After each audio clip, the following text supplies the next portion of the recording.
Untuk yang ketiga ini sedikit cerita. Jadi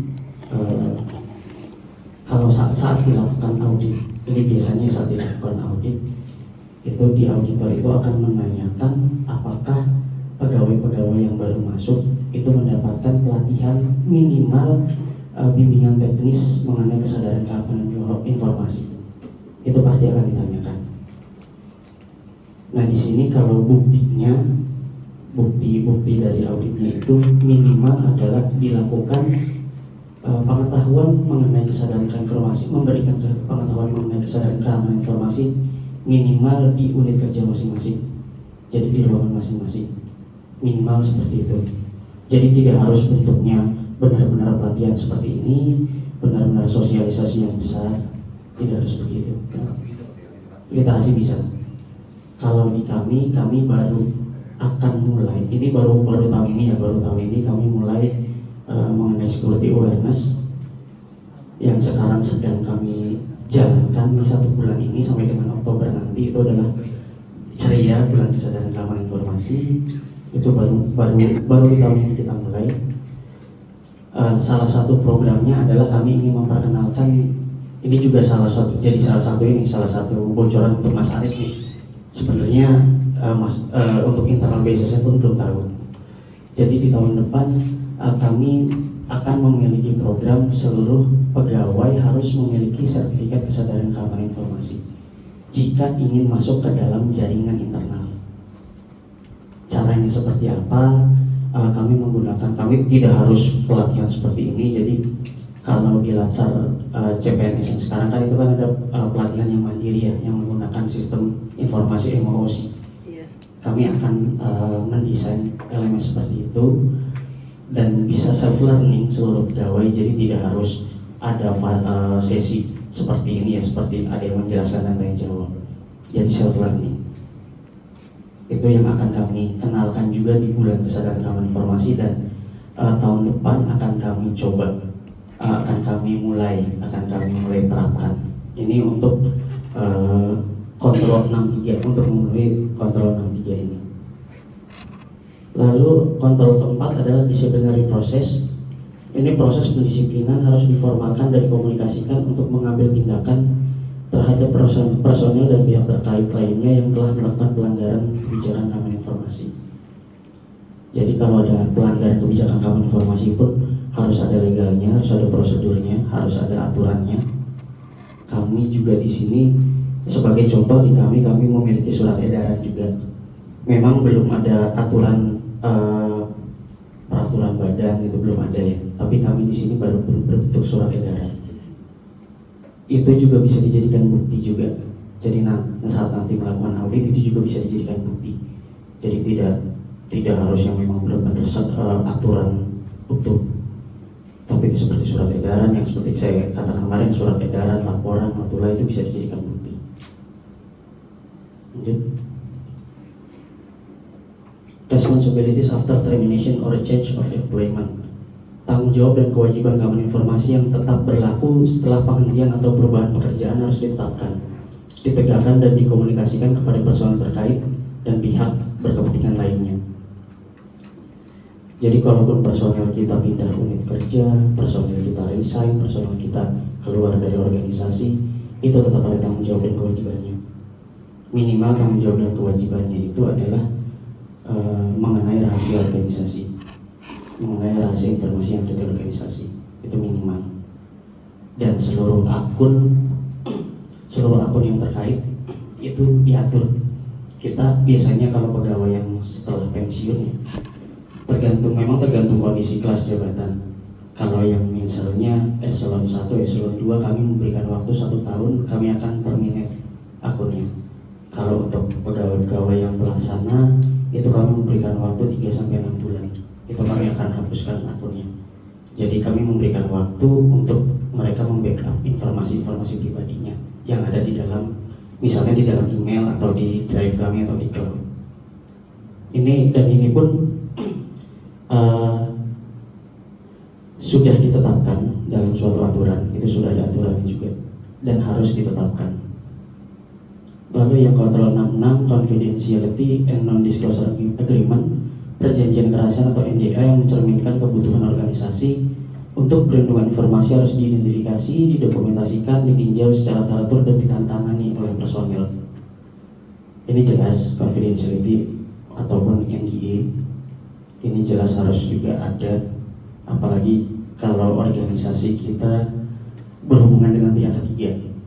Ya pasti kita menggunakan pihak ketiga ya, di instansi pemerintah itu pasti akan ada pihak ketiga. Itu jangan lupa ada NDA-nya. Ini pasti akan ditanyakan juga selama proses audit. Lalu remote working, langkah-langkah keamanan harus diterapkan ketika personil bekerja dari jarak jauh untuk melindungi informasi yang diakses, diproses atau disimpan di luar lokasi organisasi.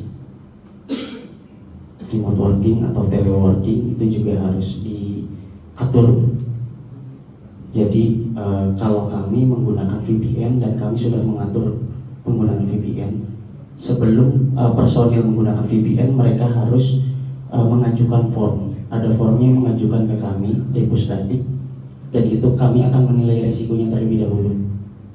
Mereka tujuan mereka menggunakan teleworking, menggunakan VPN itu untuk apa? Kami akan menilai resikonya dulu. Kalau menurut kami resikonya itu bisa diterima, masih di bawah risk appetite-nya, itu pasti akan kami berikan. Tapi kalau memang resikonya itu terlalu riskan, di atas risk appetite, ya kami akan tolak. Jadi kebijakan-kebijakan VPN, kebijakan teleworking ini pasti akan, ini juga harus ada aturannya. Ini untuk kontrol personil. Lalu 68, information security event reporting. Organisasi harus menyediakan mekanisme bagi personil untuk melakukan peristiwa keamanan informasi yang diamati atau dijumpai melalui saluran yang sesuai secara tepat waktu. Ini laporan-laporannya. Laporan-laporan ini harus mekanismenya itu juga harus diatur dan disiapkan juga untuk seluruh pegawai. Lanjut. Ya silakan Pak. Tadi yang remote working itu yang risiko terlalu besar itu kayak gimana? Risiko terlalu besar, kita melihat dulu. Jadi kemarin ada beberapa yang mengajukan remote working itu, target mereka tuh sebenarnya ingin mengakses apa? Misalnya mereka ingin mengakses seluruh layanan jaringan dalam kita nih. Itu kita lihat dulu posisi mereka ada di mana. Misalnya posisinya ada di luar negeri. Kita lihat dulu juga. Ya ini yang penilaian resiko yang agak panjang memang ya. Gitu. Itu akan kami lihat dulu di luarnya seperti apa, abuse IP-nya seperti apa. Itu akan kita lihat IP dari negara tersebut apakah memang sering menyerang kita atau tidak. Itu yang kami lakukan. Kalau memang sering menyerang itu resikonya akan lebih tinggi di kita. Yang seperti itu akan kami tolak. Lalu aplikasi-aplikasi apa saja yang mereka ingin akses di dalam. Jadi kami tidak mengizinkan untuk mengakses seluruh aplikasi yang ada di dalamnya. Kalau memang mereka harus mengakses aplikasi yang ada di dalam internal kami, itu kepentingannya untuk apa? Kalau kepentingannya misalnya hanya untuk mengecek absensi saja, itu bagi kami risikonya terlalu besar.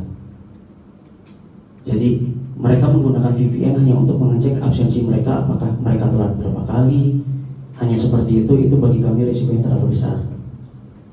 Kecuali itu personil bagian kepegawaian, itu baru kami perbolehkan. Tetapi kalau personil yang di luar bagian kepegawaian, mereka mengajukan izin teleworking menuju aplikasi untuk pengecekan absensi dengan alasan mereka ingin mengecek apakah mereka telat di bulan ini berapa kali, berapa persen potongan gaji. Nah itu adalah resiko-resiko yang terlalu besar untuk kami. Jadi hanya mengecek hal yang seperti itu tapi menggunakan VPN dari luar, itu resikonya lebih besar dibandingkan dengan manfaat yang didapatkan. Yang di dalam BSSN. Jadi kami sudah menyiapkan VPN tersendiri internal kami. Itu solusinya apa tuh kalau orang pengen kerja paling di luar negeri gitu? Tetap mengajukan ke kami, nanti kami akan nilai resikonya. Kalau itu tetap akan kami nilai resikonya. Jadi kalau memang urgent, kalau dengan ada operasi-operasi di luar negeri, walaupun negaranya itu bagi kami adalah negara yang berisiko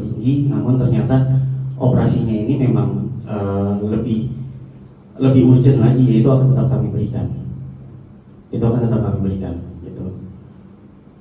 Sebagai tambahan info aja ya, karena kalau di kami itu kalau penggunaan VPN itu kayaknya juga dibatasi. Iya betul, itu pun baru, kami pun baru mulai membatasi ya Mas Arik ya. Ya Mas Arik sebagai pengguna soalnya.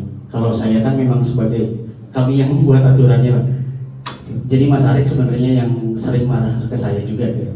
Kenapa VPN dibatasin, mereka juga yang pusing. Gitu. Jadi memang kalau di kami kami yang kami takutkan memang kan ada compromise account, ada risiko-risiko di belakangnya kalau VPN itu tidak dibatasi. Secara teknis kami akan melihat seperti itu Pak. Jadi itu pun baru mulai, kalau saya tidak salah itu 2 bulan ini Pak. Sebelumnya kami pun belum membatasi sebelumnya, jadi 2 bulan ini baru kami batasi. Memang VPN itu agak lumayan Baru tahu nih kalau kayak gitu dibatasi Pak, dibatasi. Jadi di ISO ini juga ada pembatasan. Kalaupun misalnya diizinkan semuanya, tetap harus ada pembatasan Pak. Jadi misalnya yang diakses hanya langsung direct link menuju ke aplikasinya. Jadi tidak bisa ke yang lainnya.